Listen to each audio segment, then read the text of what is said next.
ஆதார் அட்டையை கையில் வைத்துக் கொண்டு செல்வதற்கு மாற்றாக புதிய செயலியை மத்திய அரசு வெளியிட உள்ளது. இந்திய குடிமக்களின் முக்கிய அடையாள அட்டையாக ஆதார் அட்டை உள்ளது.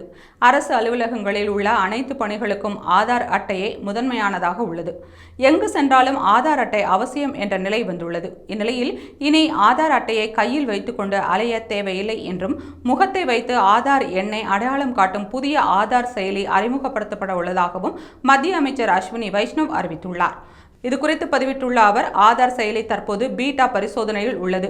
இந்த செயலி பயன்பாட்டிற்கு வந்துவிட்டால் முழு ஆதார் அட்டை விவரங்களையும் ஒருவருக்கு பகிர்வதற்கு பதிலாக தேவையான விவரங்களை மட்டும் பகிர்வதற்கான வாய்ப்பு கிடைக்கும் என்று தெரிவித்துள்ளார். UPI பண பரிமாற்றம் போல் ஆதார் அடையாளம் சரிபார்க்கும் பணியும் மாறிவிடும் என்றும், ஒருவரிடமிருந்து எதற்காக ஆதார் அட்டை பெறப்படுகிறதோ அதை தாண்டி வேறு எந்த காரணத்திற்காகவும் பயன்படுத்த முடியாமல் தொழில்நுட்பம் அளவில் பாதுகாப்பாக மாறிவிடும் என்றும் அமைச்சர் அஸ்வினி வைஷ்ணவ் குறிப்பிட்டுள்ளார். இன்னும் ஒரு சில மாதங்களில் இந்த செயலி பயன்பாட்டிற்கு வந்துவிடும் என்று எதிர்பார்க்கப்படுகிறது.